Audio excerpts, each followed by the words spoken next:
Ladies and gentlemen, there is a buzz in the air that is palpable. Joining us live in Indianapolis, Indiana, in studio for the first time in 15 years, Vincent Kennedy McMahon! Oh my Lord! AJ Hawk dips off the phone. The boys are here. Mr. McMahon, sorry about that. It's if you want to move it, you can move it, obviously. All right. Hey. I can't fucking believe you're here. You hear me? Thank you so much, Mr. McMahon. Vince. I'm Vince.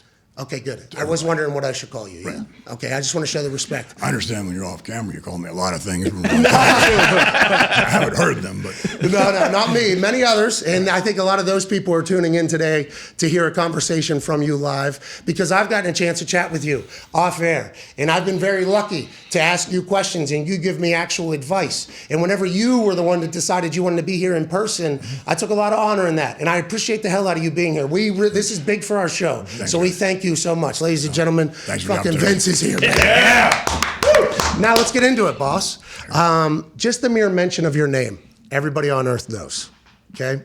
And what we have here in like 30 days is basically the yearly global standard for live events, okay? WrestleMania, especially this year's WrestleMania, a creation of yours, obviously, but this year's WrestleMania, the most stupendous two-night affair. Whenever you were a kid, a tiny kid, did you know you were going to be doing like this type of thing? Did you know you were going to be doing business? Were you like a businessman as a kid, an asshole as a kid? Like, what were you as a kid, and is this all expected from you? Well, I don't believe in ceilings, and did I ever believe I would be here? No, but I did not believe it. Got it. So I don't think that way. I don't think ceilings. I don't think milestones. You know, like I don't think pats on the back. I just think about enjoying what you're doing, and doing it, and building it. And is that why you feel like whenever you make a decision, you never back off it? For instance, like WWE Network, when you started that, the subscription service, years ago, you were killed, right? I mean, everybody, your fans, fans allowed, obviously, all the time in the wrestling business, the world you created. Media alike. Why is this? They're doing this. You're going to cut down your audience. Now everybody on earth wants to be a part of the subscription service. Why did you not back off of that? And there's many other decisions you've made that you've gotten killed for. Do you think it's because you're just a let's go do this thing type guy, or why do you think it is? No, not at all. I think everything we do is calculated.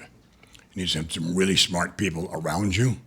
You need to listen to them and make your decision. But in that instance, we had a great deal that was given to us pretty much by Comcast. But when you got into the lawyer stuff and nitty-gritty of it, they tried to tie your hands into so much creativity, tie your hands in terms of owning you, moreover, and I've never liked that. So really, it was more about creative control and having control of your own destiny. So that's why we went that way. So I'll just create my own network. How you doing? Keep it moving. I happen to own this show as well. I respect you. And obviously you're a person that I look to as a trailblazer in this world, because before you, I assume there was some people that had success in the world of wrestling. But what you've been able to do with it, I don't think anybody else on earth would have been able to do it. Do you hear the news, or do you hear the noise whenever people say, like, this wrestling thing is much better because of you? And do you hear the noise that, hey, this wrestling thing because of you has turned into what it wasn't originally? Like, do you hear that shit, or do you try to stay out of all of that? I stay out of all of it. Really? Yeah. I mean, I think, again, I'm not big on the pats on the back. It really screws with your mind. You know, you're somebody. I'm just who I am. You know, and if you listen to the positives, then you have to listen to the negatives. I'm not big on negatives at all. A negative no matter what it is a double negative, because if you're dealing with this negative, that means you're not dealing with a positive in which you put your intellectual cost in that positive, not the negative. So I try and stay away from negatives as much as possible. And members of the media, or they're going to say what they're going to say, and there's nothing you can do to change it, really, because you spend all your time saying, no, I'm not that. Hey, he's on the mic, yeah. Sorry, but that's us. We should have moved I get on. my hands going. No, that's good. Hey, feel free to do whatever the hell you want. Yeah. Generally, anything that's in my way, I'm knocking down. Well, a lot of people have a lot of questions about that as well. So, in any event, you're dealing with a negative, and it's like, if people think you're an asshole, you can't change that. No. I'm not really an asshole. I'm really a nice guy. I'm this. Yeah, you're an asshole. No, but really, I'm a good guy. I love my family. You're an asshole no matter what. So it doesn't matter what. You can't change perception generally when you're a public persona type thing. You can't. So well, especially you, by the way. Don't bother. So it doesn't bother me. I really used to care about people like what they thought of me. I care about what the general public thinks of me in general, as far as the business is concerned. It's just that if people think I'm an asshole, then congratulations, I guess I am. At what point did you make that decision that you didn't care what people thought about you? Because, by the way, your stamina in this thing is unbelievable. It took a while.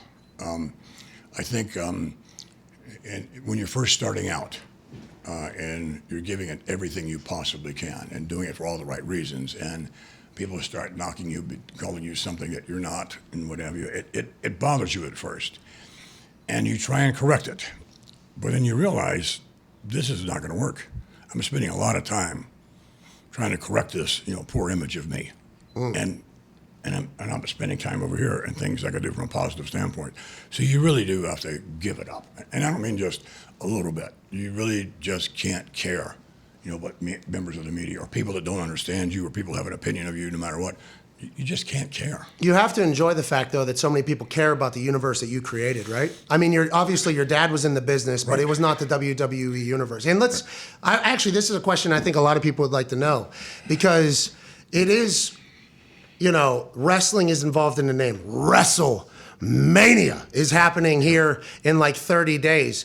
And I think the evolution of wrestling into what it has become, mostly because of what you have done with this thing that was once a carny spectacle, regional, now it's a global sensation, and also bringing, people together. I think that would never, ever relate. I think the evolution, is that why you don't like the word wrestling to be described as what you do, because you feel like it's a lot different, or what is it, you think? No, there's always been wrestling. And I wanted to separate us from everybody else. And my dad was part of the NWA, but he had his own branding. It was Worldwide Wrestling Federation many, many years ago. And I thought that was brilliant. I thought, wow, okay, you're making yourself different from everyone else. And at the time when I bought my dad's business, he had never sold it to me if he knew what I was going to do. Hey, by the way, a lot of old school wrestling people, right, think like that? So, in any event, it's like, separate yourself, and be who you want to be, and especially the brand. It's like, it's WWE, it was WWF, which is another story. Hey, that panda got you. Oh, well, the panda got us to a certain extent because the World Wildlife Fund, which I didn't even know existed. Well, we learned about it through you, I think. The whole world did, by the way. Shout out to that panda. But in any event, it was like, that was a no-win lawsuit for me because of, you're being tried in England where they wear the wigs and all that kind of stuff. And I wouldn't fit in that environment. So I just said, okay, we'll change it. So, and it was pretty easy to do because it's like, I'm going to change it. It took about 30 minutes at the most. I know what I'll do. I'll get the F out. So we did. Is that your creative process? Because the Comcast deal that almost happened, right? They had a little bit of creative control, and you wanted the creative control. Because have you always been just a super creative human being? I mean, you're putting on 2 shows a week on TV now for like 30 years, 40 years at this point. The amount of shows and ideas you've had to create, not all of them have been great. I think everybody would recognize that. But there has been some brilliant and incredible moments through like 4 different decades at this point. Have you always been super creative? Like, how did this all come to be, you think? Well, we have a lot of creative people around us. But everybody knows. And it's a team, and we have a great team and great executives and what have you. We're on the precipice now of really, really taking off, in the business world. And so that's where I look at it. We're at another plateau and a platform. But creatively, again, I listen well. And I think that's important because you can't learn if you're talking. I can sometimes, but no, I have the unique ability to be you right now listening to me and knowing whether or not you're buying my shit. Oh, yeah, reading, good read. I'm listening to you, moreover, listen to me. Body language. Yeah. Yeah, Body eyes. language and even the way you're thinking, you know. Hey, everybody listens to you when you talk, dude. You're fucking Vince McMahon. Yeah, exactly. Yeah, and I know you don't like that. I know you don't enjoy people saying that. You don't like pats on the back. You literally just said it, and it's a long withstanding thing that in the Hall of Fame speeches, like, hey, don't thank Vince McMahon. Even though, by the way, you probably created the concept that is going into the Hall of Fame and took over and everything like that. You hate that type of shit. With that being said, that is what I like to talk about, that type of stuff. You're an absolute legend. And I think we have some news to break, too. Do we not about Hall of Fame? Do you want to do that right now? Yep. Undertaker, of course, is going to be in the Hall of Fame. And I'm going to have the distinction of inducting him in the Hall of Fame. Let's go! Hey, that's a big deal, right? This is a massive deal. You've only done this, I think, for Stone Cold. This will be one of the most difficult things I have ever done in my life. How come? Because I like the guy. I love the guy. Not just like, I love the guy. We've known each other for so many years. You've been through all kinds of situations, you know, some that didn't make the newspapers and so forth, you know. But I mean, you know, when you live on the road like that, you know, you have your family at home. When you live on the road, man, you have to have a family on the road. And you have to have people you can count on, rely on, that are loyal and what have you, and trustworthy, and not have to look over your shoulder. And he's that kind of guy. He's an extraordinary human being, as well as one of the all-time greats in the ring. But it's the human being. I could talk about the character, and it won't bother me at all. But in my mind, I'm thinking, when I'm up there going to inducting him, I'm thinking about, I know who he is. Yeah, more. You know, and that's tough when you know someone that's that close and you care about them so much. You know, that's going to be one of the most difficult things I've ever done. Well, I want to let you know, I think a lot of people are probably very surprised to see you got choked up there at the beginning, man. I didn't. Yeah, you did. I did not. Yeah, you did. Listen, that just happened right here. We got it on camera. This show, dude, got the, hey, shout out to us. Shout out. You got choked up there, but the relationship with Undertaker, and you said the loyalty, and this has been documented pretty well. And, you know, I like watching all the behind the scenes stuff. I'm obviously been a fan since I was a kid. A lot of what wrestling that I watched as a teenager and growing up created the person that I am. But the Undertaker loyalty through the Monday Night Wars, right? This is where I feel like you and Take probably came closest, because his character, massive. He was able to do whatever, whenever at that point. If he wanted to jump ship, would have been a turn, massive turn. That would have been a huge swing, but he stuck by your side. I got a chance to chat with him a couple different times. Incredibly nice to me. When you're in the middle of those wars, okay, when you look back on the WCW Turner War like that, did it change you, like, creatively as a human when you're in that moment? Because everybody says Vince McMahon, when there's competition, is at his absolute best. So now there was TNA that came and went. Impact is kind of back. Now AEW is the big one. They just bought Ring of Honor, I believe, last night in there.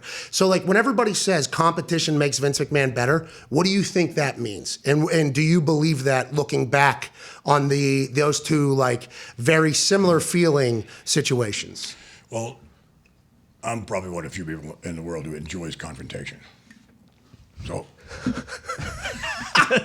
like, you enjoy it. I enjoy confrontation. I mean, it's one of the things that really, you know, revs you up. It's one of the things that really puts you on your toes. It's one of the things in terms of, okay, what am I going to do here in that split second? I enjoy confrontation, physical confrontation. I enjoy that, you know? Yeah. So with a background like that, you know, and a further background when I was a kid, it was like, hey, we don't want to hear another bad kid story or something like that. But my philosophy... we do, by the way. Well, no, I'm not going to tell you that. But what I will tell you this is that I learned a long time when I was a kid that if I live through that beating, I win. So if you live through the beating and you won, what can you do to me? You know, so in terms of competition, in terms of that confrontation, I'm not afraid of it. I relish it, you know. And by the way, getting back to the Undertaker and I never had a conversation about him going to WCW. Not one. I never asked him. He never said anything about it. Not one.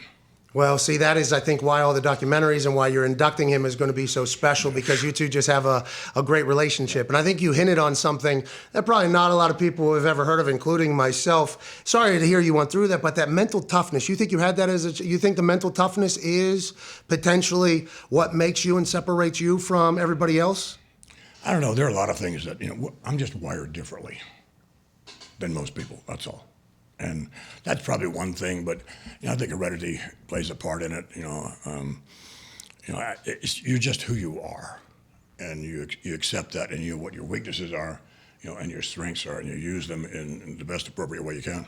So whenever you are a kid, grinding through, growing up, visualizing things, you always wanted money. So when I was a kid, I looked up at the hill, okay, and there was rap videos, and there was Escalades on 24s, right. And there was like these big houses up on the hill, and I'm like, all right, I'm gonna buy one of those, and then I want that Escalade on 24s right there. The day I was drafted, I bought a Cadillac Escalade and put 24s on it.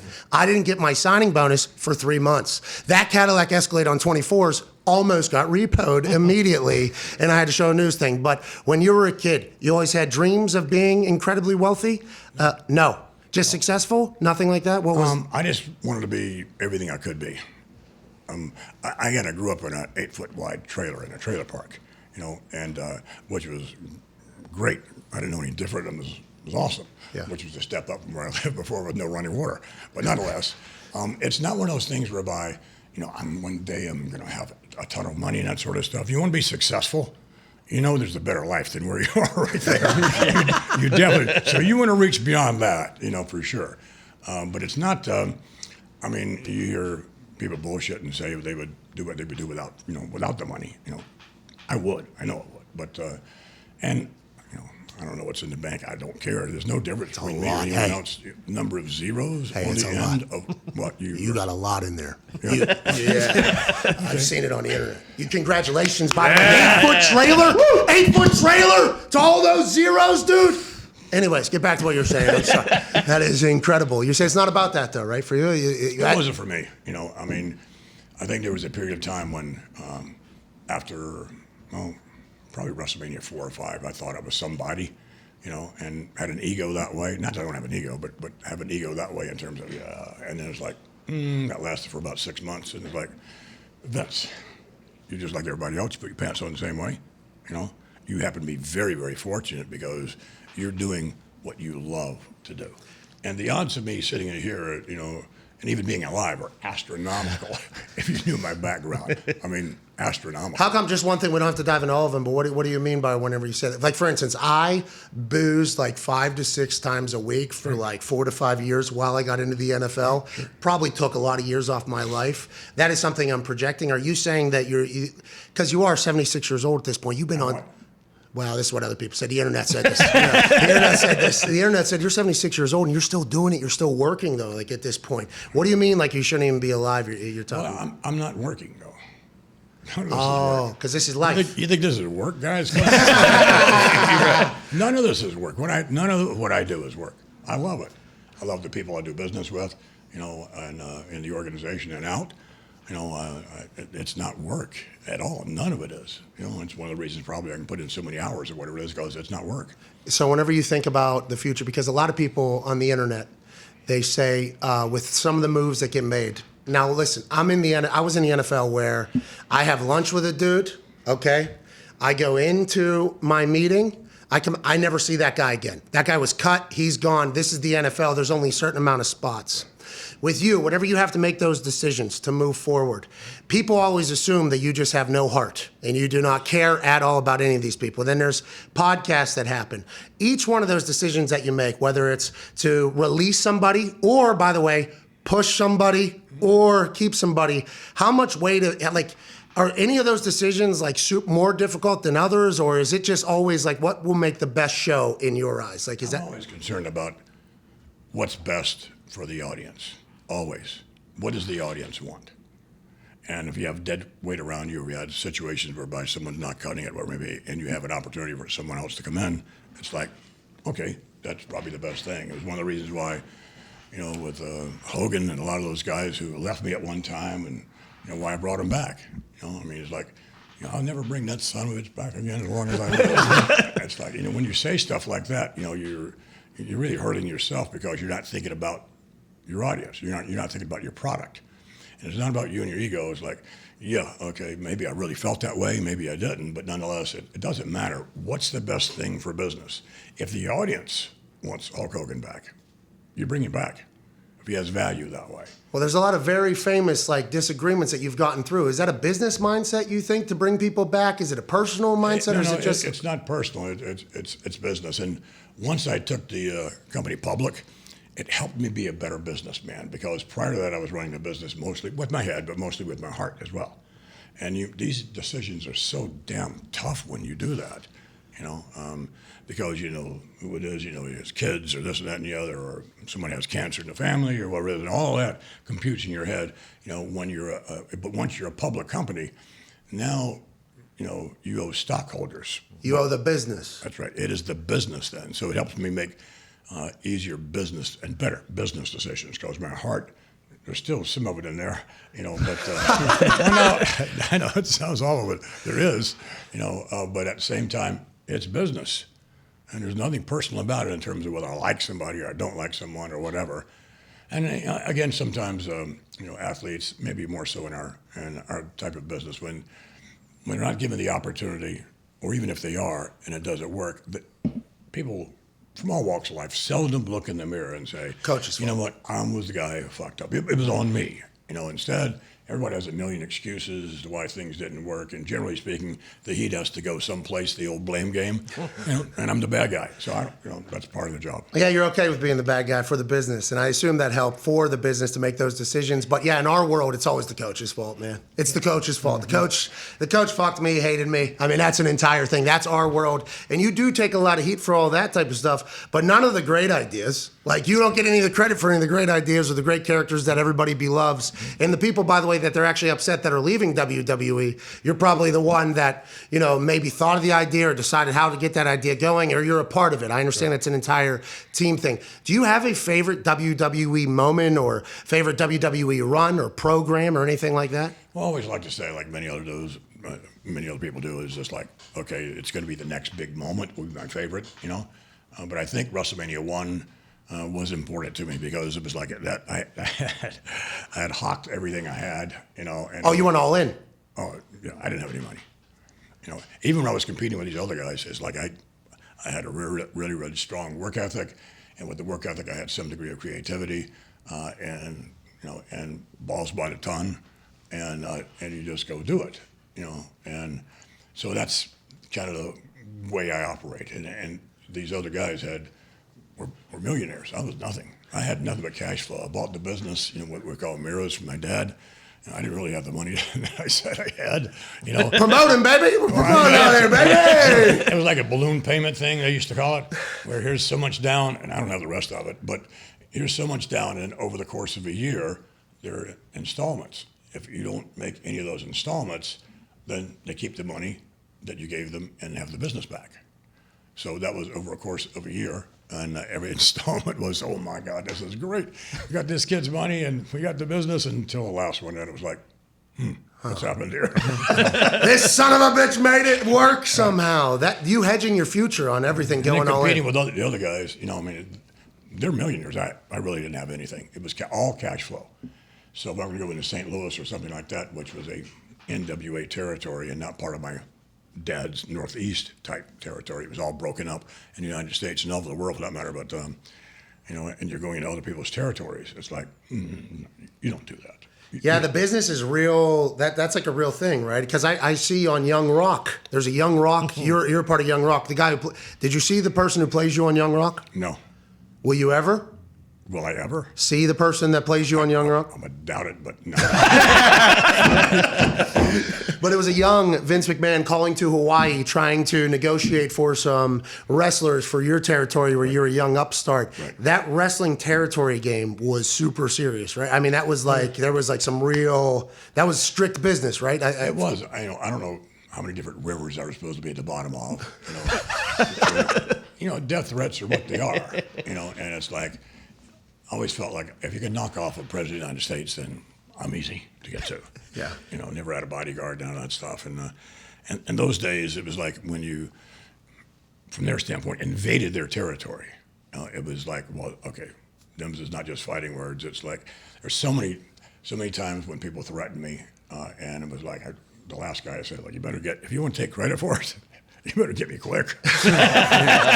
So many, there's a story that Jim Ross was telling me one day, and he was with Bill Watts and some of the other old NWA guys, and they're having this conference because there's a whole bunch of them. What are we going to do about this kid?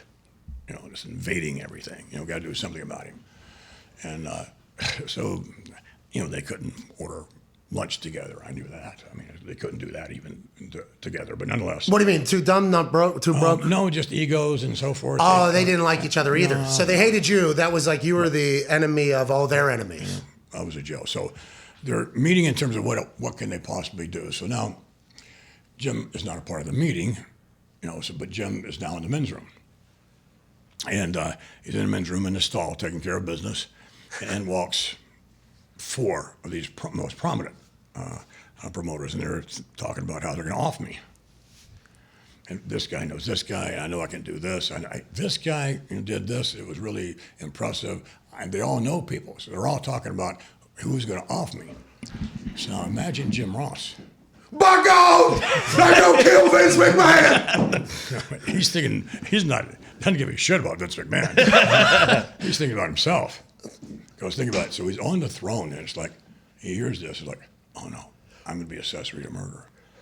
So he takes one foot and puts it on the seat. Takes the other one, puts it on the seat. So now they can't see his feet, you know, below the stall. And of course, Mother Nature is calling at the same time. You got those cowboy boots up in the squatty potty position. So nonetheless, finally, he waited for them to finish off. You know, okay, who was going to kill me and all that kind of crap. But that's just one of the things. Yeah, that's just one of the. Yeah, that's just another day. Vince McMahon. Well, really, I mean, what are you going to do? So he told me about it like 5 years after he came to work for me. He wasn't working for me then, naturally. Yeah, he was working. You could have told me earlier. Well, he's waiting for you to hire him, give him a little bit of money down, or get a little coin. You know what I mean? Whenever you say you enjoy confrontation, and I would assume not enjoy, but you're not scared away from it. You probably do enjoy it, but that also has probably led you into situations that many other people probably wouldn't. Business-wise, like, hey, don't know how this is going to go. For instance, you doing a show in Saudi Arabia, okay? This was before, you were the first person, I think, that went over there and almost like offered, hey, let's go ahead and maybe try to bring the world together a little bit. Was that because you heard they were big fans? And when you go into a meeting like that, what the fuck do your 8-foot trailer is where you grew up at. Now you're doing meetings with royalty in Saudi Arabia. Like, how do you even prepare for that? What do you expect for that? And since that relationship has started, have you seen like their country develop more and maybe get a little bit more lenient, which is good for the entire world, I think, right? Well, Saudis are no different than any other people. You know, WB fans all over the world. No, so it doesn't How'd you matter. know? They were just watching on the internet, or how'd you find out that it was? Actually, well, I've known for years. We've had a presence over there for years. And Saudi, everywhere, there's no place on the globe that we don't have a presence.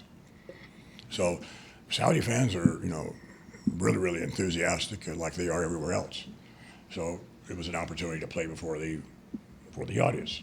No different than people love Western culture all over the world. They don't love our government, but they love Western culture. Hey, nobody loves it. And our form of entertainment, you know, with WB kind of fits into everything. It's larger than life. It's like, you know, everything imaginable that you could ever, like, oh my God, the spectacle of it, you know.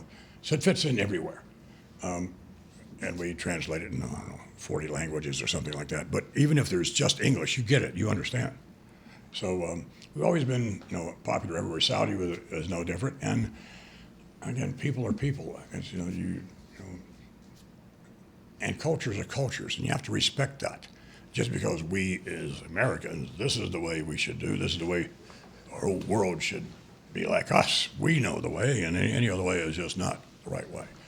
Come on, culture's been around thousands of years. Oh, well, hey. Long before us. Yeah, it depends which book you read. There's millions of years potentially, but like that's a very real thing. And you like, situations are situational is something I say all the time because it's very real. Everything is its own individual battle. With everything you have going on, whether it's negotiations and deals with Saudi Arabia and their culture, and then you have 40 different languages, I think you just said, how do you have the time to do everything? Like, do you wake up 3 a.m., golf. What is Mark Wahlberg's schedule? This is what Mark Wahlberg says, just to preface your answer. 3 o'clock you woke up, played 9 holes, read the whole Bible, snack time. Kid time, shower for 45 minutes. That's right. Drop the kids off at school, work out, again, do that entire thing. Do you have every single day is the exact same thing like all the billionaires seem to have?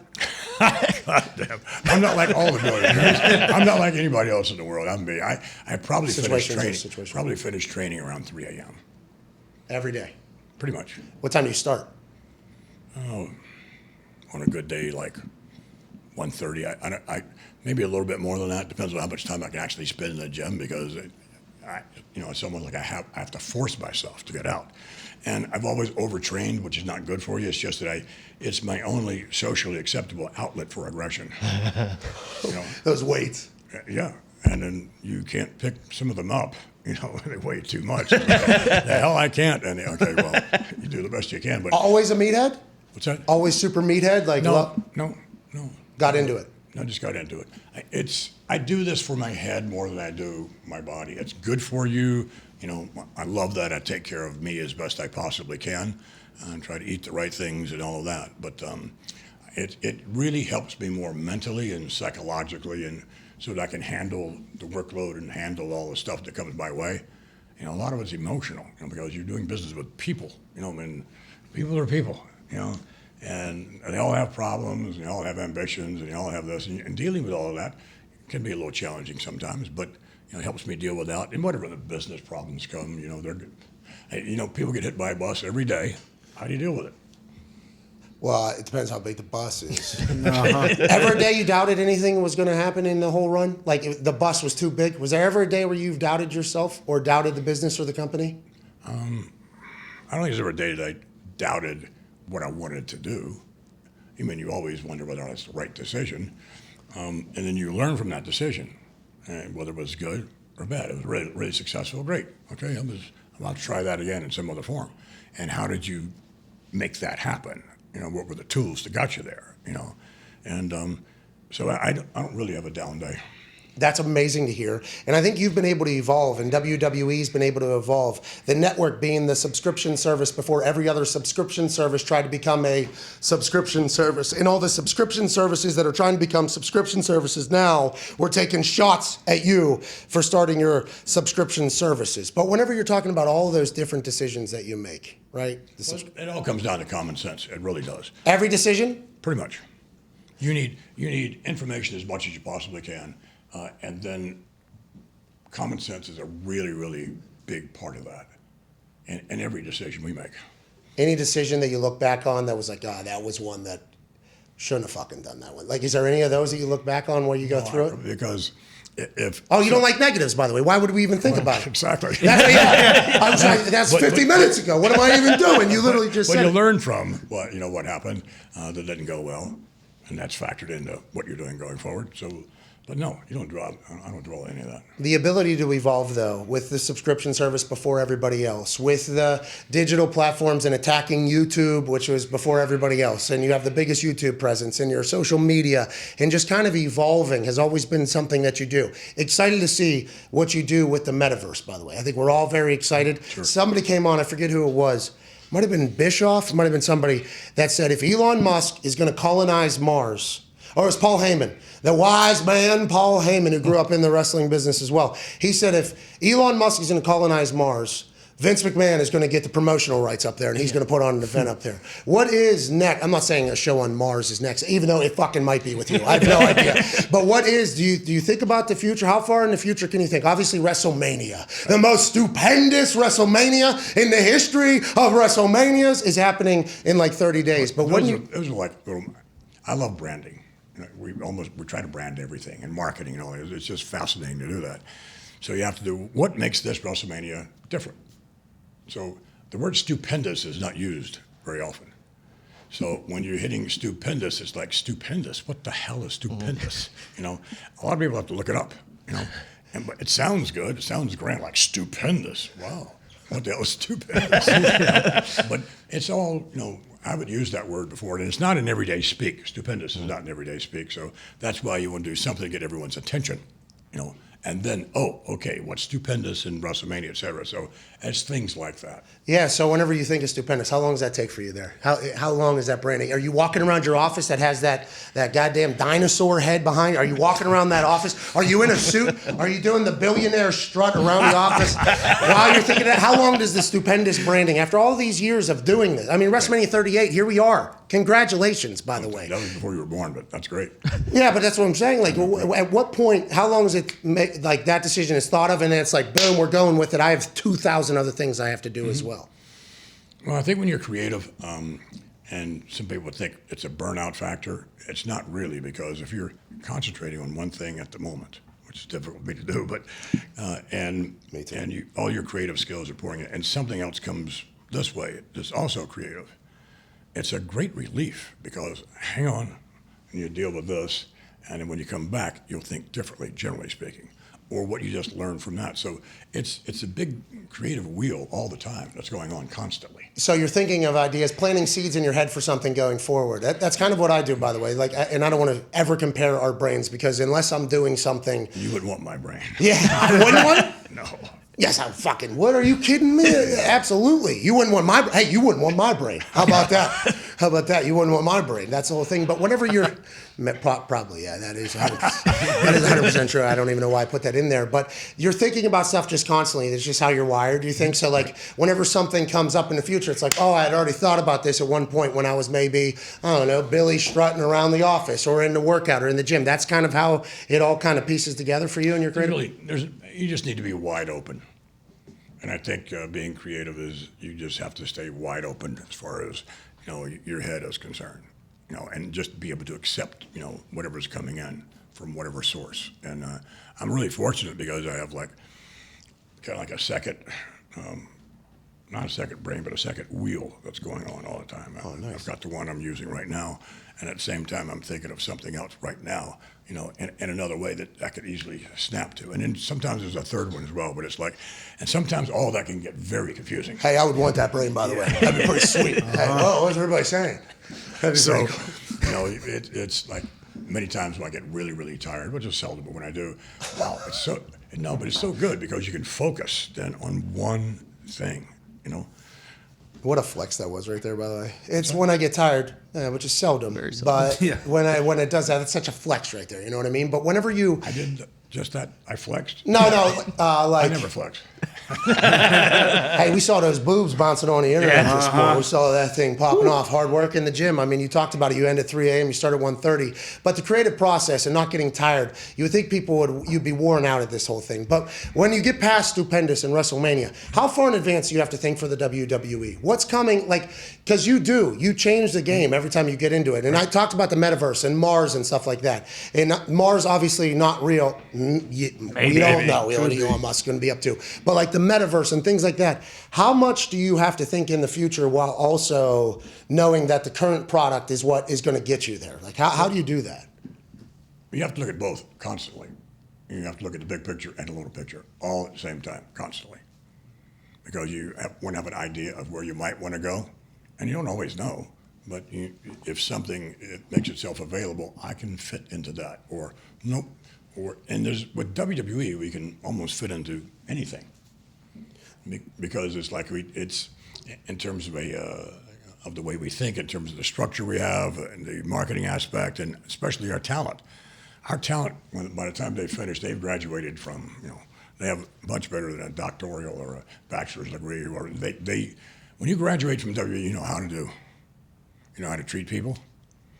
You show respect, which is one of the things that I'm sure you've picked up on, is respect is huge in everything we do. Yeah, it's big behind the scenes for everything. Everybody's known about it, but it is very real. And even, from a standpoint, people really don't understand how, in the gorilla position backstage, we hug each other, shake hands, all that kind of stuff. Well, the basis of that is that I'm going to the ring to work with you, my competitor, and I want you to protect me. I don't want you to, don't drop me on my head. I don't want to be paralyzed. I don't want to be hurt for the rest of my life. I can't continue my career. So it's the respect factor that you have for each other, to go out there and try not to maim each other, and to come back, put on a great show. Obviously, it hurts, but that's okay. You know, that's what you do. You know it's going to hurt. Yeah, you jumped off. We were just talking about like 20-foot ledge when Gronk wouldn't do it. You just jumped off as 70-year-old or whatever. It's like, yeah, you guys are maniacs. I only wanted to show him that, like, hey, look, this is all it is. Yeah, we know that's what you wanted to do. Yeah, but it's just like Gronk's like top 100 tight end of all time, one of the toughest guys of all time, and then Vince McMahon obviously goes. No, this is not it. No, I know you're not doing that, but that's the image of the Mr. McMahon, and then you doing it from outside in because you never talk. You leave all these things go unchecked because you can't answer everything because you got to do your work. But that's the immediate response. Like, of course, Vince McMahon would do that. Like, you are viewed by a lot of people. Myself, before I got in, and I can't reiterate this enough. The amount of times that you have allowed me to chat with you and ask you questions and advice is unbelievable. You actually listen to what I'm saying. You give me actual answers. Some of them are hysterical. I mean, we've had some hysterical conversations over our short relationship. But like the fact that you have allowed this character, the Mr. McMahon character, to go, everything you do is viewed through a light that you are a robot of a person. And with that being said, you're just going to live forever? Is that how you feel as well? We all feel that way. Yeah. We all feel you're just going to live forever. You're an alien. You're a robot. Right. You're one of one. That's literally what people view of you. I don't know if you know that or not. My mom was 101 when she passed away. That's a benchmark, but I don't know. Look, I get hit by a bus today, and if I do, you know, I want 1 second before I kick to say thank you. To everybody. Everybody. Everything. For everything that has ever been done, like business, for personal. This opportunity, you know, live in this country, to, you know, all of it. You know, you want to be thankful that you are alive and appreciate the fact that you're alive. You know, and I get sometimes more out of like taking one big deep breath than most people do out of breathing a lifetime, because they just don't understand. You know, and to have the privilege of being able to understand what all that means, you know, and not take it for granted all the time. So I think if you get whacked, you get whatever. Hopefully, there's at least 1 second I can say thanks. You know? Well, I think you just did it there. Yeah. Although you got 26 more years or 26 more years.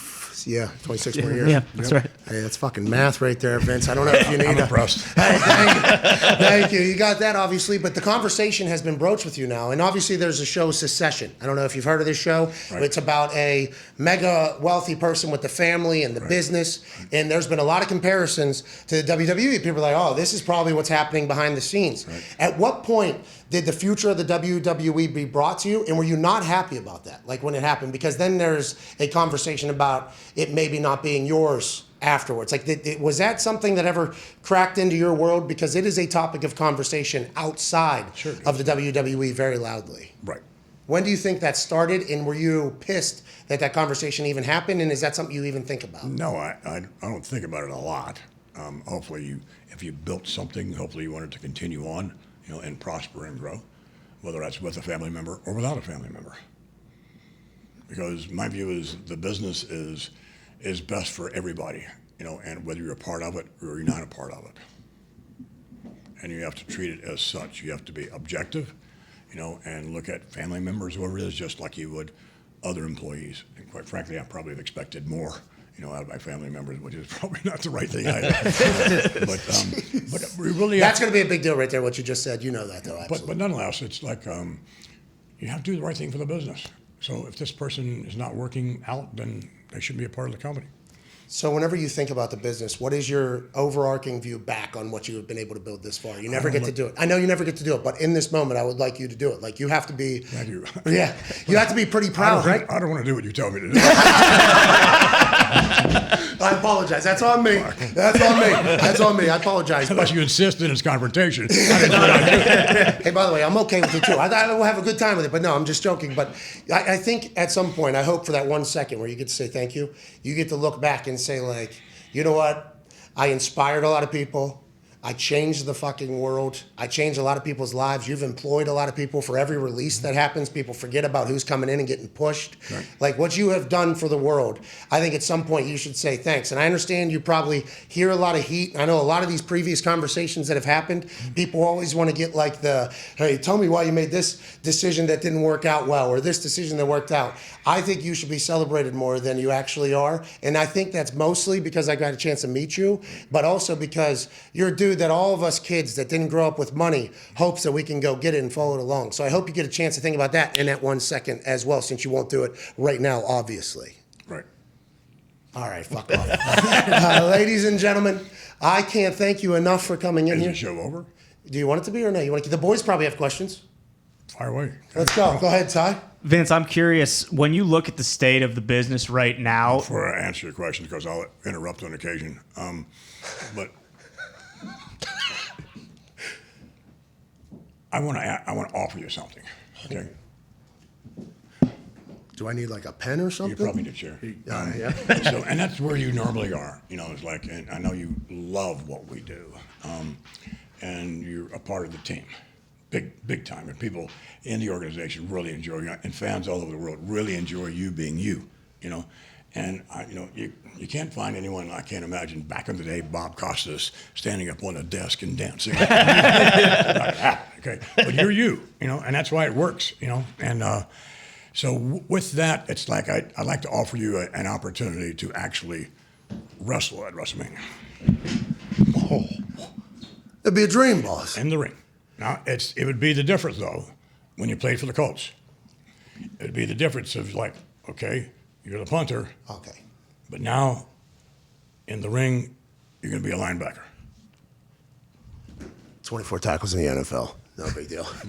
That would be a fucking dream, obviously. And by the way, there's been a lot of chatter on the internet about me getting back into the ring and wrestling at WrestleMania. And I've had so many torn, conflicted feelings because, you know, I'm out of shape. I am out of shape.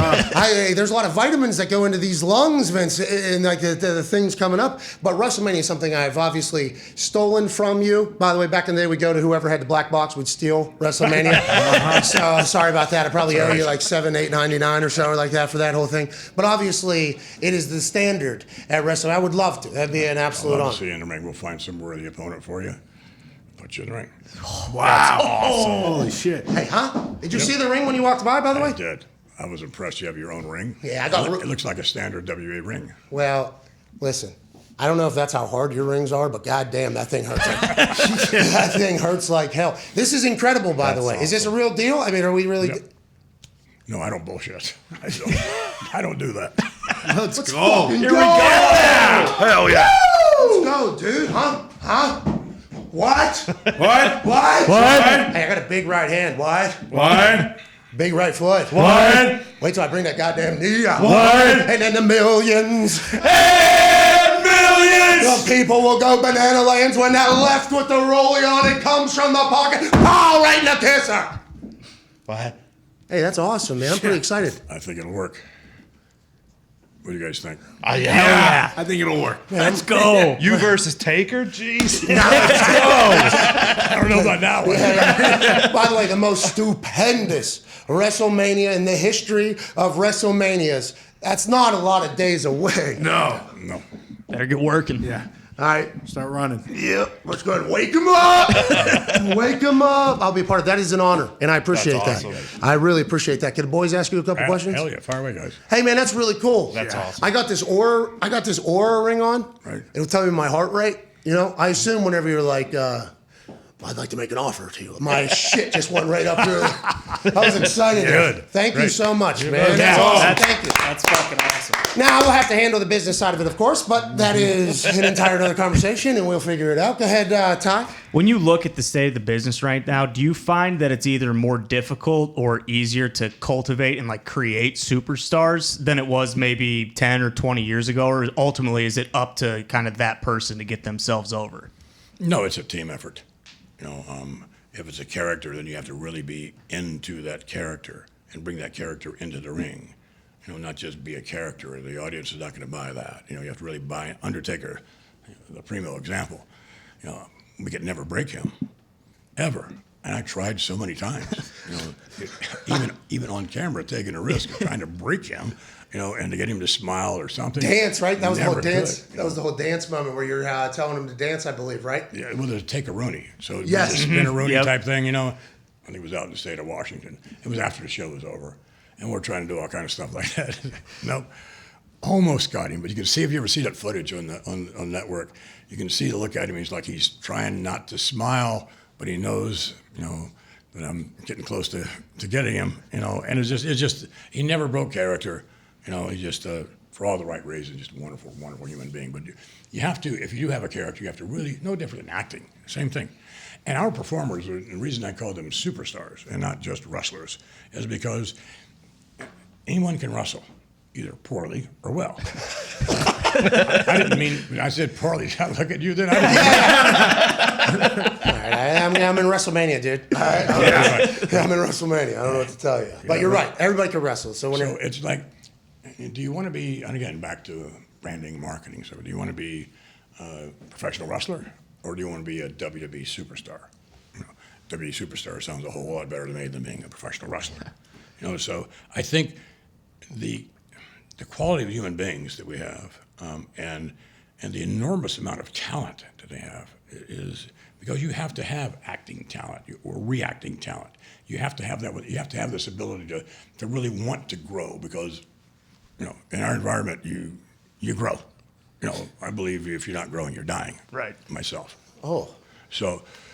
Put it on a shirt. You have to have that desire when you come in to really want to be everything you can be, and really, if it's a character, really get into it. Be that character when you're in the ring and outside. But in your private life, don't be that character. You really get all confused. A lot of people are that way. Oh yes, that's by the way, in my eyes, and you might view this differently. I think that's when it's at its best. Like Taker was always Taker, right? That's what everybody said. You saw him in all black. He moved quietly. But then you get him at the bar, he's going to shut it down. Oh, yeah. Taker's going There's to. Mark Calloway. But it's two different things. The really good ones are all in on their character, and then they're themselves, after the show's over. Do you not think when the character is closest to the actual character of the person, it is his best? Or do you think it's like whoever can portray the best character is the best? Right. I think it's what you can relate to. Somebody relate to Batman or whatever it is, but they really think they're Batman after after trying to work with a show or something. No, it's important for your mental health, to not be the character outside the ring. You talked about being on the road and the family on the road. You have to have more logged hours in planes than anybody. You've lived a rock star life for 40 years, dude. Is that how? What do you do? Like eating wise? We went on the road.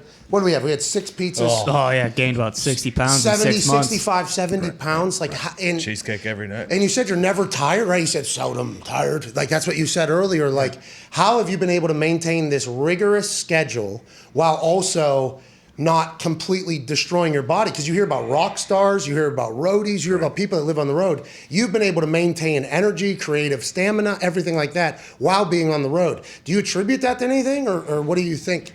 I don't really think about it. I mean, you work at it, and you have to be discretionary. It's like, it's a lot of ball players who come from nothing and now have all this money. How do you deal with that? That's fucking tough to deal with. And you've got all other opportunities that are coming at you. Not that you went at them, and they're not always good opportunities. And it's like, and they're just coming at you in every conceivable way. You have to be very discretionary, and you have to grow, because when you're a kid, that's so tough. You got to figure out what you want, and what you don't want.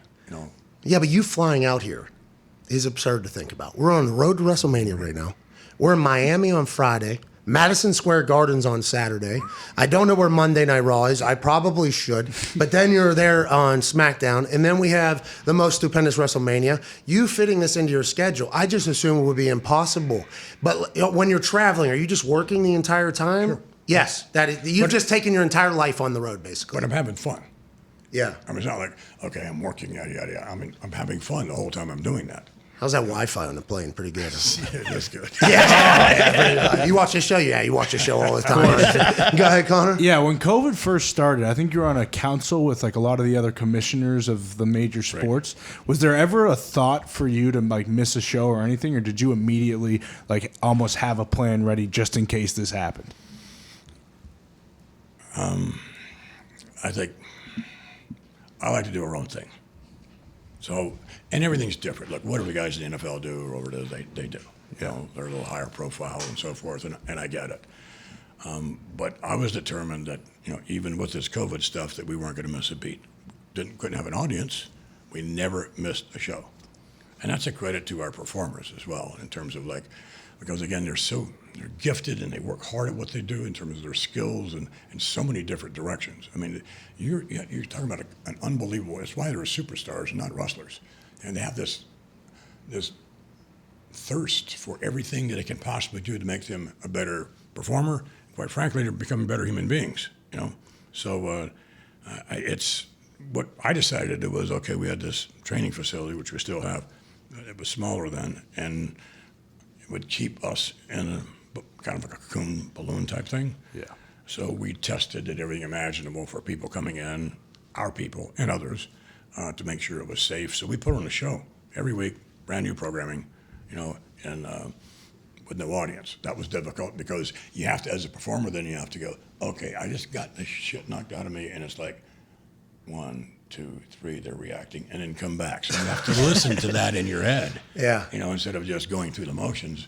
If they're there, it's easy to listen to them. When they're not, it's far more difficult, and it hurts, by the way, more. Yeah, because the adrenaline's not there. I was birthed in the Thunderdome era. Yeah. I was birthed in there, so I knew nothing different. Then we got in front of the crowd. Where were we? Fort Worth, I believe, and then the Cena. I mean, it was just a game changer. I'm like, holy hell, this is a game changer out here. Our audience is so much a part of our product. You get mad. You say everything you think about for the audience. Steve Jobs has a quote where he's like, "People don't know what they want till you show them." Mm-hmm. I assume you have to have that type of mindset when you're making decisions as well. Yes, but we have a focus group every night, and it doesn't matter what I want. It's like if I think something's going to work and you present it, and there's no reaction, wrong, Vince. Okay, so you immediately know, whether or not something's going to work. You don't know how well it's going to work, but you immediately know. It's a focus group. They tell you. And you're saying still at this point, through the Thunderdome era, what you probably had to rely on social then, right? Is that what it was? Social media was basically telling you through the Thunderdome era? Pretty much. Although again, you can tell, but in terms of what's happening, you've been in the business for so many years. You can see in the ring whether or not this is working or not. But you listen to your audience no matter where it's from. But sometimes the internet audience, a portion of it, can be relatively biased and a bit harsh. No! So I don't listen to any of those. Yeah. None of them, But again, everything you do is for your product. It's for your audience. Guys, you love this because it's for your audience. What wouldn't you do for the show for your audience? Yes. That's what we do, And I think a lot of people probably from this conversation, and by the way, thank you for doing this. Yeah. You are so cool for doing this. I I've very said much that like 4 or 5 times, and once was thank you very much, and I'm thanking you. Oh, hey, welcome to the Pat McAfee Show, man. I'm not big on the thank yous. Hey, I know you don't like the compliments, you don't like that whole thing, and hey, thank you for coming. Thank you so much. No, okay, all right, enough. We won't do that. But I think a lot of people are potentially hearing, you as a human here, and this is a fascinating thing for a lot of people. God forbid I'm not human. Yeah, well, there's a lot of humility in a lot of things you're saying. Like, hey, if things are wrong, you got to do that. Aleister Black came out and told a story whenever he left about a meeting about a new song or a new entrance theme. And he said that Vince said, "Oh, I don't understand it, but if you think it's good, you're good. I'm a 76-year-old man," or something like that. Right. At what point do you think that creeped in? And have you always been like that? Is that something? It wouldn't matter if I was 36. Same thing. I think that you have to overcome a stereotype sometimes. And that Vince is not hip or he's not with it, or I've never been cool. I don't give a shit about that. But, you're pretty fucking cool, dude. You were in a limo that blew up and he came back the next week. Yeah, that was pretty cool. So, but you listen to people and you try to give them as much creative ability as possible because it makes them more invested. If there's an idea and that I really like, and a performer says, "I'm not so sure, I don't like that," then what's the alternative? If they have an alternative that's better, great. There's no pride of authorship. That's the way to go. Thank you very much. But you do need to lead. You can't just wait.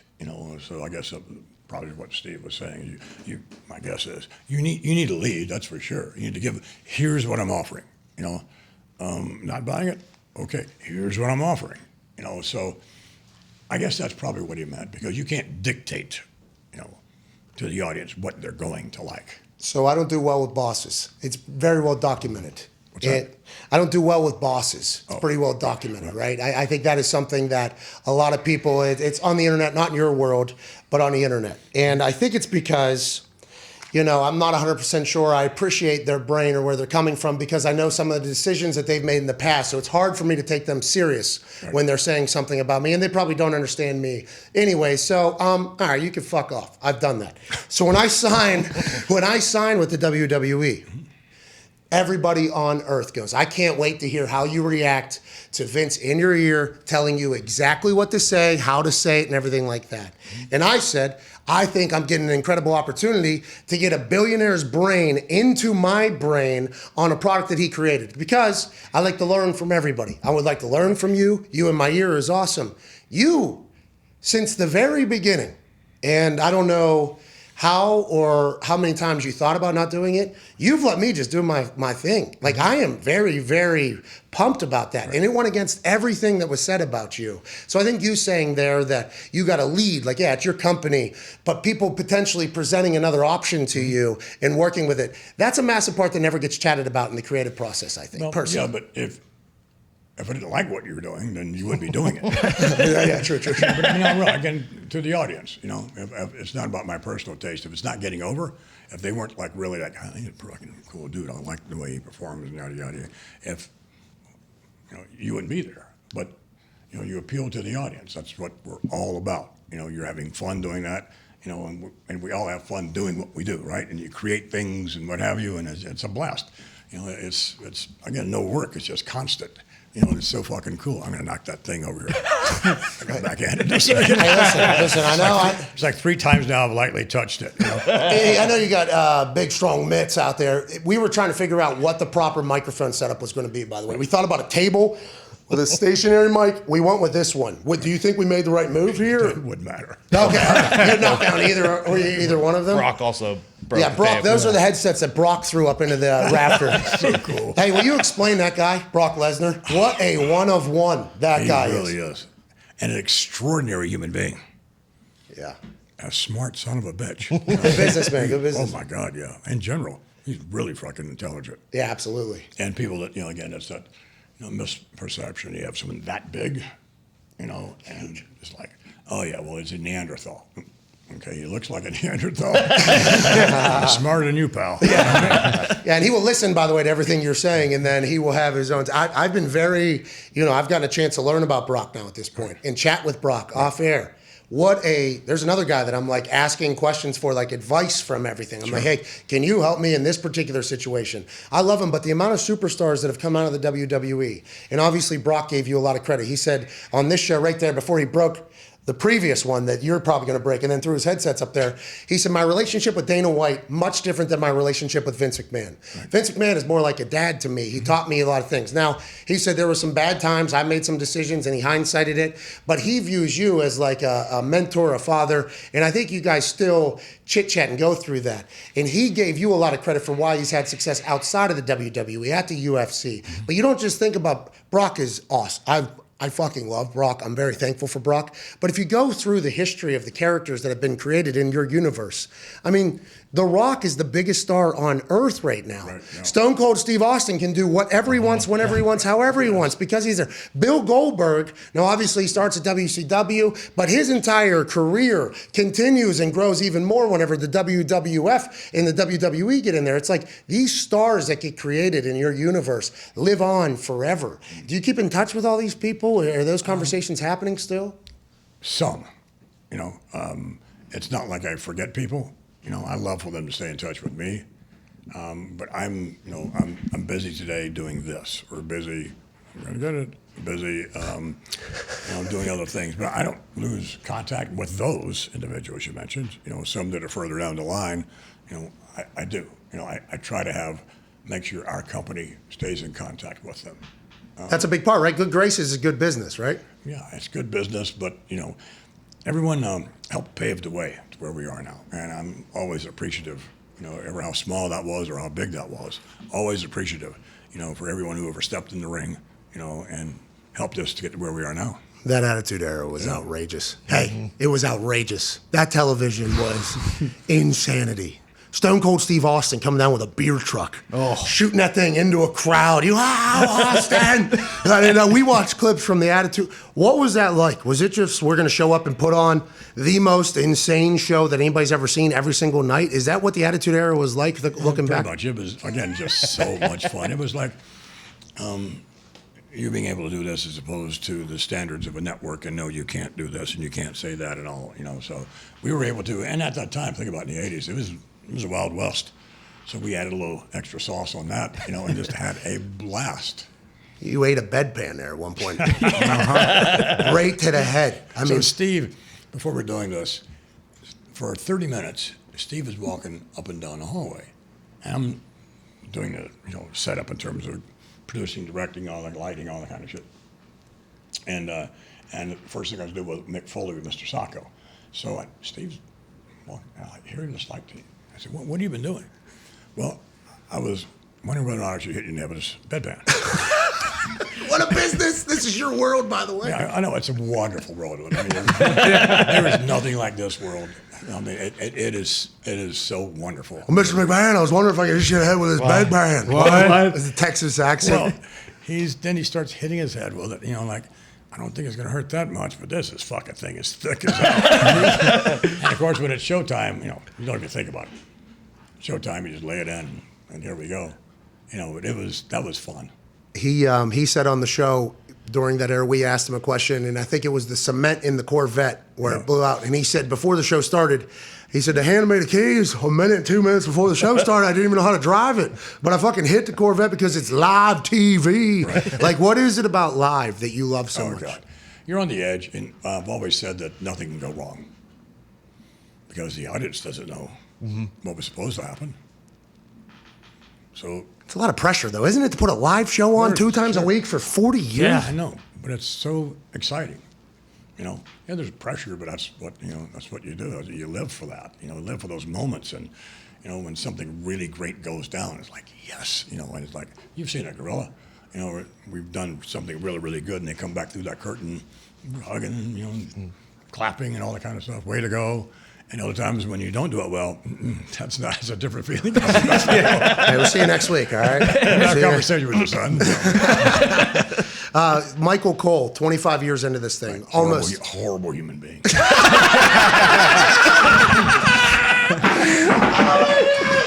Jesus just fell on no batteries, dude. Oh, my. Really. And you knew that, too. Like, the persona and everything is all well and good, but just really horrible. So you've had obviously a lot different experience with him than us, but I see him every Friday night SmackDown. Doesn't matter if we're in Omaha, Madison Square Garden, Baltimore. When that music starts, the sound hits in the headphones. Right. He gets excited. He gets alive. He comes alive. And he's been doing this for 24 years. You do the same. Yes, I get very pumped. This morning, before he walked on the show, you were excited. Oh, yes. You're all jacked, ready to go. All you guys were. Oh, yeah. Yeah. And it was like, so, and how you are now, it's like, this is fun. You still get excited before shows? Hell yes. Everyone? Every single one of them. Even when, is there some shows where you go, okay, this one's going to be interesting here? Is there any of that thought? Is there? Well, when you write it, then you're really into it. As I am in all those shows, but the vision of what it is you're trying to tell, the story of it. If it comes out as well as you think, it's awesome. Sometimes it comes out better than you think, and sometimes all those tools and everything right there, and you're going, how could they miss that? So it's all about the audience. When they really pop and it's a surprise and things of that nature, or an extraordinary move or whatever, those are moments. And I got the chill bumps like everybody else. It's in the audience like, holy shit. I'm doing the same thing, holy shit. Yeah, and by the way, you are actually, because I've heard you come into my ear when something awesome happens, and it's like a very whoa. And you're in every single show. It is unbelievable. I honestly, I've heard the stories, and before I got into the universe, hey, nobody will outwork this fucking guy. And I'm like, what? I work hard. What are we even talking about? Right. I work. What are we even doing? Right. You, just for all these years, what I had, to travel, how I get exhausted from traveling and every single week and then going back and being able to be creative.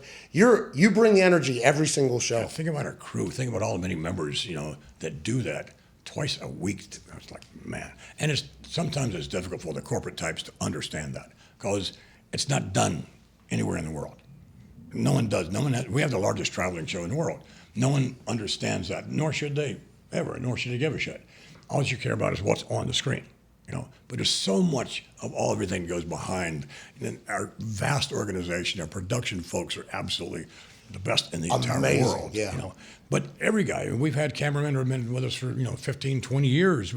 It's a family, and it takes a grind. It takes a toll on you to be able to leave your home. You're out on the road all the time and so forth, and sometimes you get home, it's not exactly the way you left it because things can get tough. But nonetheless, it's so extraordinary that so many people want to do this together, and I don't look at it as a grind. I obviously look at it as a privilege, and it is most of the time for everybody, but then again, it can be a grind. But that's all coming from leadership right there, because if you're the leader of the group, looks tired or is tired, it can almost have a ripple effect through the entire team. Nobody's going to know if I'm ever tired. Ever.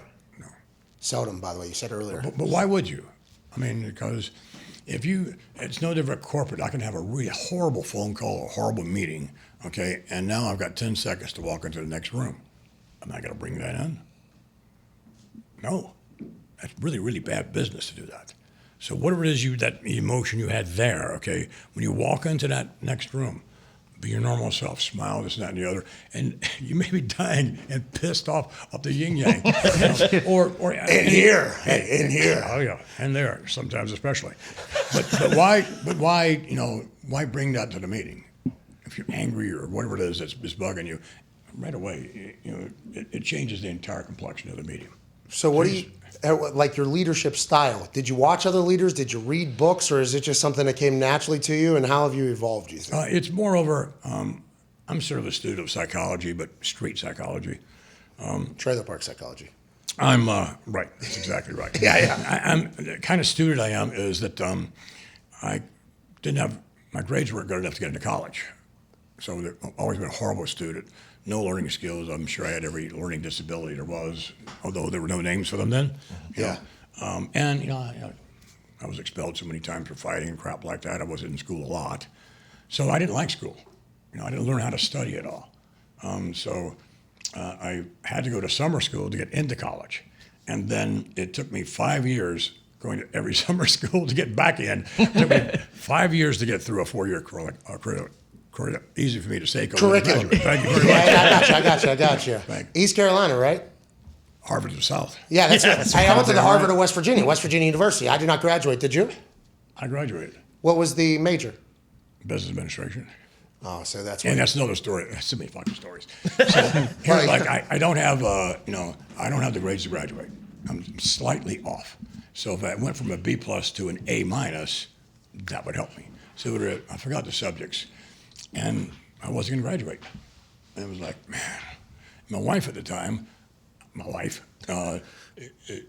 she went through a 4-year curriculum and then in 3 years. She's really, really smart. Well, that's 2 years. So, yeah, it's like, but me, it's like, no, and here we're graduating at the same time. The reason I mentioned that is because we're graduating at the same time. We're supposed to. I don't have the grades. I'm not going to graduate. What am I going to do? I'm not asking for the world. I'm not asking you to give me an A when I had a D. So I found out where these two professors lived. So what are you going to do? I've got nothing to lose. You knock on their door and say, hello, I'm Vince McMahon, if they didn't know who I was because it was a large class. And I'd like to come in and talk to you about, where business. I am. Right. So one of them was so kind and said, absolutely. As from a B+ to an A-, be happy to do that.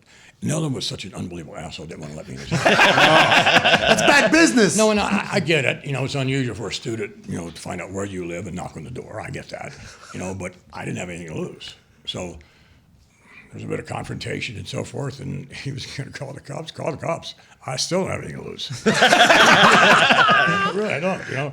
I'm sitting on the sofa, and I'm going to call the cops. No, call them if you want to, but then I am going to Hey, that microphone. Do you have another one? Yeah. Oh, there's a handheld right there. There's a handheld right there if you want, right there on your right. Or on your left, I guess, my right. Hey, that thing's tough, though. That microphone's been through it. Yeah. Still hear me? Oh, yeah. Better this time. So, again, finally, the guy did change my grade, but that's how I graduated. That's awesome. Otherwise, I'd have never graduated. Get out of my office. I'm calling the cops. All right, fuck it. Well, no, but really, what do you know, is his home? And, people's homes, that's, I wasn't invading his home. When we tried to close the door, I didn't let him. Hey, but you graduate. Hey, college graduate. Yeah. Vincent Kennedy McMahon. Yeah. That's pretty. Hey, It actually happened, so. I'm glad I did not graduate. I mean, I wish I would have potentially went to a couple houses, I guess it sounds like, but I don't know how they would have been received. I'm coming in sleeveless and some hoodies, probably a gas mask or two. You got to do that entire thing. Go ahead, Tone. Vince, we talked about it earlier about you eating the bedpan from Stone Cold, and some of my favorite times was when you were on the screen. Did you consider yourself a WWE superstar? Because I mean, there was a time where we all considered yourself a WWE superstar. I had to become one. I mean, if I could be on screen, especially with Steve. Yeah, that's a blast. And the funny thing is that, I'm really Steve Austin, and that came pretty much in terms of the concept of it, and knocking your boss and this and that and the other. I get that because that's the way it was. I totally understood that underdog philosophy and your boss is an asshole, and things of that nature. I grew up that way, knowing that. And the perception of you was that, so it's an easy transition into Mr. McMahon, I'd assume. Easy. But you're the greatest heel of all time, people say. What was that? Greatest heel of all time.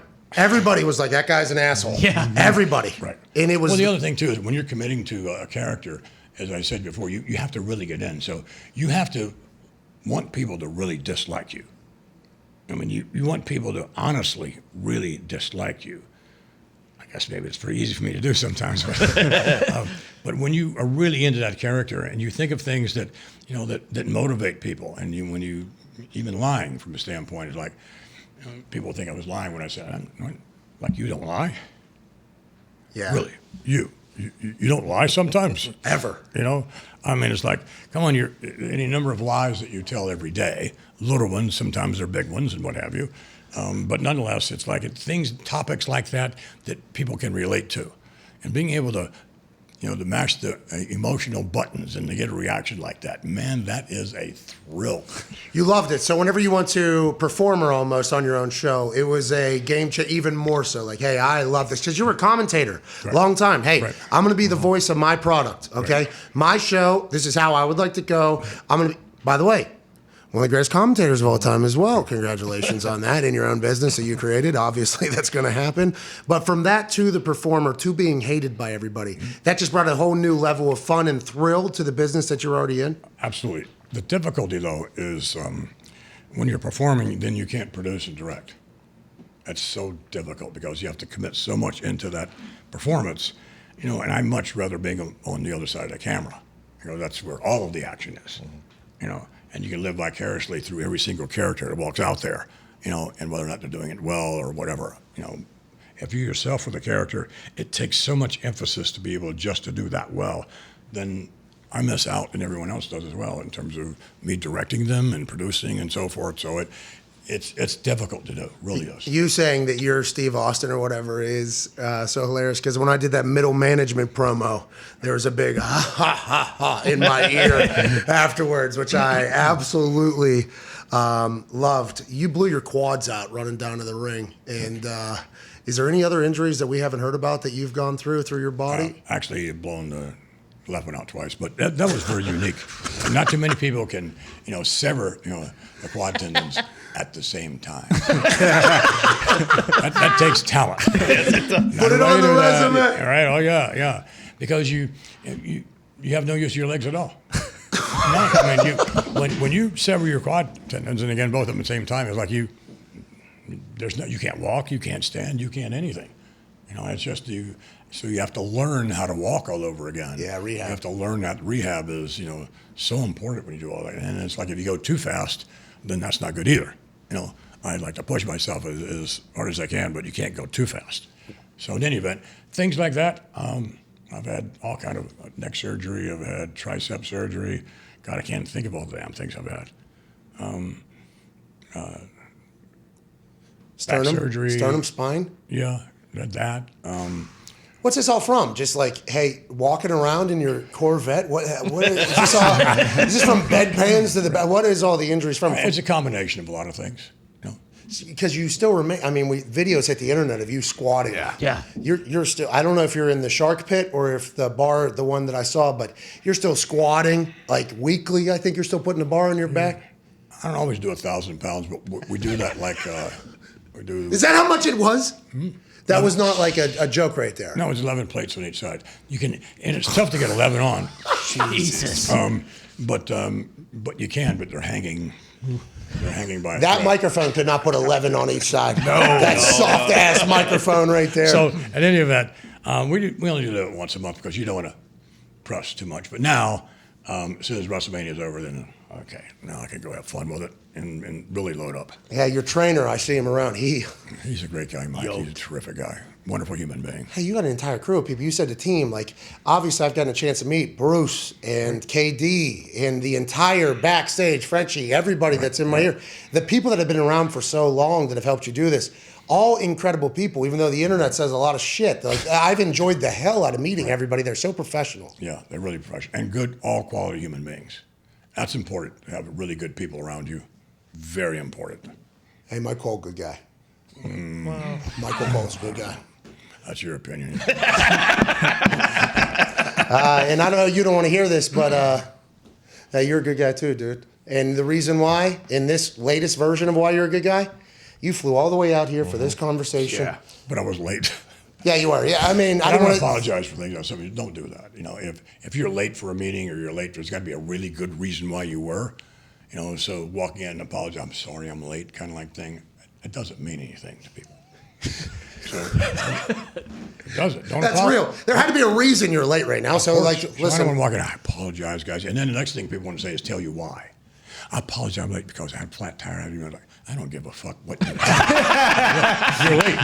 So at least if you're late, look as good as you possibly can, because if you're late and you look like shit, that's a double negative. That was a long night there. That was a long night there. And I love how much you enjoy the rips in my pants. You know what I mean?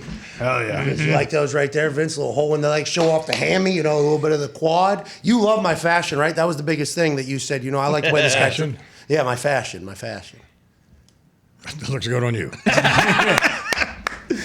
Every time we've talked, he has looked at what I'm wearing, basically. But the story about my WrestleMania moment before you, and by the way, there's a couple like 10, 15 minutes of this conversation that I don't remember at all because you offered me a WrestleMania match, which is so incredibly cool. And the entire internet thought I was going to have a match at WrestleMania. And I've obviously been an incredible year. It's a dream come true. So I was a little bit lost there. But every conversation I've had with you, you've been so cool and so nice. And you've talked about, you know, my pants. And if you go back to my original WrestleMania moment, first of all, we blew the roof off an RV outside of the MetLife Stadium while we were there. You probably heard about it. The cops weren't happy. It was an entire scene. But I had shorts on. I had my tuxedo shorts on that I actually got tailored, which I don't do often. Got these things tailored, and then I had a nice tuxedo top. I looked good. And Michael Cole and a couple others wanted to kick me off WrestleMania. It's my first time there. And I'm like, at this point, had good money in my life, had a business, did this whole entire thing. I was just pumped to be at the WWE. And, you know, there was an entire thing about my goddamn shorts like 45 minutes before we go live. And you know, people talk to me and I go, oh, fuck you then. I won't go on. I don't care. And I just leave. I'm like, all right, I won't go on then. If that's the case, like, no big deal. I'll get out of here, do your thing. And you, literally, you didn't know who the fuck I was at that point. I don't think you had any idea who I was. I think you said, I appreciate that he wore those and I respect it or something like that. And I think you added the word hip or something to it. And then I did it. You have been so genuine and cool to me through my entire relationship. And the fact that you came here, man, we will remember and cherish forever. Thank you for everything you've done for me. I appreciate that. I've enjoyed this, guys. Thank you very much. Ladies and gentlemen, the chairman of the WWE, Vincent Kennedy McMahon. Yeah! All right. Try to win some tickets. Hashtag PMS SeatGeek Mania. Take a screenshot. Go ahead and bounce around. Hey, they're going to get a shot on you right now if you want to smile. I don't. Go ahead and tweet hashtag PMSC Geek Mania. We're going to give away 2 pairs of tickets in the lower section at the most stupendous WrestleMania in the history of I'll WrestleMania. come to watch you work. Well, now I guess, huh? All right. Hey, Hell yeah. Hey, listen. I'm already tired. How many days do we got? 30. That is a problem. We're going to have to expedite that whole process. I appreciate you. I'm thankful for you. We will see you all tomorrow for a Feel Good Friday. We're live 11 to 1 here at youtube.com/The Pat McAfee Show because the flight to Miami is long. Hey, that's way the fuck down there, Vince. That's a long flight down to Miami tomorrow night. It's no big deal. I agree. All Just right. more, just a little bit more business in the plane. You know? There you go. Oh, that's what I need to start thinking about. Business in the plane. Be smarter. Right. All right, I'll start that next week because this time I'm gonna celebrate. I'm in fucking WrestleMania. Hell yeah. We'll see you tomorrow, 11 a.m. Vince, thank you so much. This is the greatest show we've ever had. Cheers. Thank you.